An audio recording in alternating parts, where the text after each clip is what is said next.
So I was sitting in my room and I was looking at my Google Docs and I found this script, this old script that I had about a topic which at the time of writing that script everybody was talking about. But I also wanted to make a video on that. But I never made the video and the script has been just kind of sitting here. And what's on that script is what we're going to be talking about today.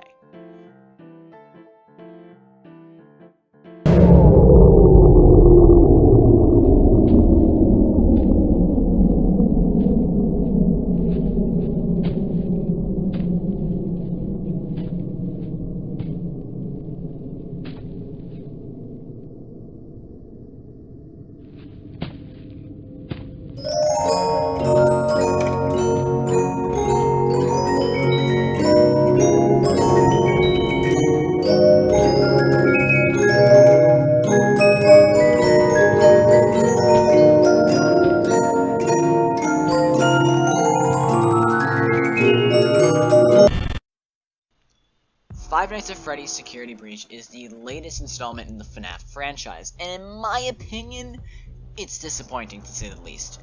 Before I go over why I think this game is the worst in the series, I just want to go over a few things.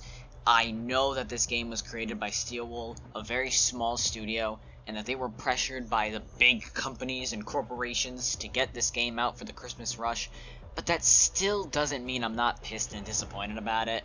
Being a fan of this series since 2014, I only want to see the best for the series, and if this is where the series is going in the future, I can't say I'm very confident. With that out of the way, let's get right into why I think this game is horrible. Let's get into the first reason as to why I think this game is horrible, and that is the gameplay. The gameplay of FNAF Security Breach is stealth-orientated, where you need to cleverly maneuver your way around the animatronics by running, hiding, or using the Freddy Fazglock to stun the animatronics. This gameplay could have been really good, and I definitely would have enjoyed it if it weren't for this bullshit mechanic. These idiots were around every damn corner that I turned, and they are clever mechanics, but they are literally everywhere. Every single place that I went, there was a handful of these guys. And the number, if it was turned down, maybe only a couple per zone, I definitely would have enjoyed the game and the stealth sections a lot more. The biggest thing about this game that I think a lot of people found bad, well, was obviously the bugs. I'm not going to go into detail because I'm not one to talk about it, since I'm not a game designer, but all I'm going to say is Markiplier found a lot of these bugs, and some of these bugs have been used to speedrun the game in 3 minutes. Another thing about the gameplay that I really didn't like was the whole Hello Neighbor-esque gameplay that it kinda had. The unscripted chase scenes felt exactly like Hello Neighbor's chase scenes, a game I didn't like and still don't like. And these chase scenes aren't exactly scary, and every single time that I hear the chase sound, I don't feel fear, I just feel frustrated that I messed up somehow, and most of the time I just pause the game and reevaluate why I'm putting myself through this hell. Which brings me to my next point. This game is just not scary. When I hear the chase sound, I don't get scared, I just get frustrated. Granted, the decom animatronics are kinda unsettling with Chica's missing beak and Roxy's missing eyes, but the voice lines ruin all the tension that these characters have. The environments are too bright to feel scary, the map layout is too confusing and makes corridors just feel annoying and not scary. The jump scares are the weakest that they've been in the series, and it's sad that a horror series that defined not only a genre, but also a generation is just absolutely deprived of everything that made it good. And on top of all of this, The actual animatronics aren't scary at all. Freddy is just a father figure for all the Dream SMP fans whose dads left them. Chica's annoying, Monty looks too cool to be scary, and Roxy is, Roxy, let's just say the internet got to her first. Fear and tension is the thing that made this series popular in the first place, and if a mainline game can't bring the fear and tension, then it has failed as a FNAF game, in my opinion. I'm going to talk briefly about the story, since the story of this game, as of when I'm writing this, is still being theorized on. However, 1. Afton needs to stop coming back. 2. Gregory being a robot is believable, but him being the crying child is kind of a stretch. 3. Vanny is still insanely mysterious, despite the fact that she was set up to be the main antagonist, and Freddy mentioning disappearances at the end of the game makes no sense because he never mentioned it throughout the entire game.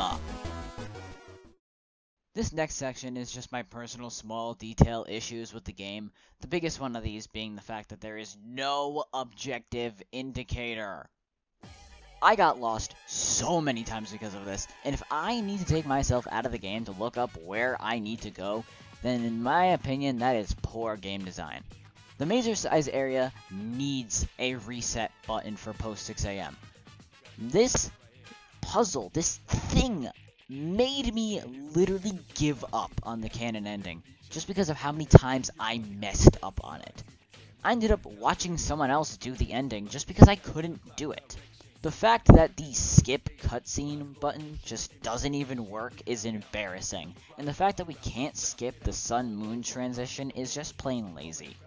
Gregory's voice lines don't fit his age, and it kind of puts a strange feeling of maturity to him, and just makes him seem unrelatable to the target audience, which is sadly 9 to 10-year-olds.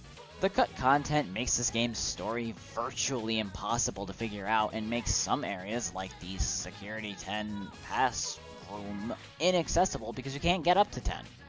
Vanny, despite being the main protagonist, is cut from so many different areas, and Freddy didn't even know of Vanny's existence until the end of Phaser Blast, and then never mentions it again until the end of the game. It's frustrating to me that a game that was hyped up beyond belief was stripped down of its original glory and reduced to Hello Neighbor tier of crappy game design and poor choices. Alright. I've shat on this game enough, so I left the best for last. What I like about this game, and what I think they did really well on. The cutscenes are really well animated, and they look amazing. They really outdid themselves with this stuff. And it's just amazing how an indie team can make these kinds of cutscenes.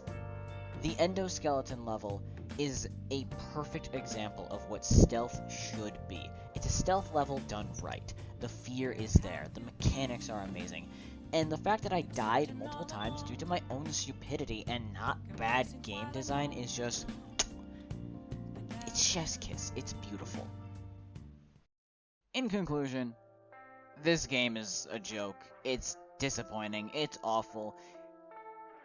This is supposed to be the future of the franchise, and this is just not it. This is horrible. It's an okay horror game as its own, but for FNAF, this is awful. This is terrible. And for all the reasons that I just listed off. In the end, though, thank you for watching. I spent a lot of time making this video, and this script is very old, so if I get things wrong or stuff has changed, I'm sorry. It's not my fault. I didn't want to leave a script just hanging there. It's been here for 8 months. I want to do something with it. Either way, though, I just stole your time. Subscribe so then I can steal more of your time, and I'll see you all in the next video. See ya.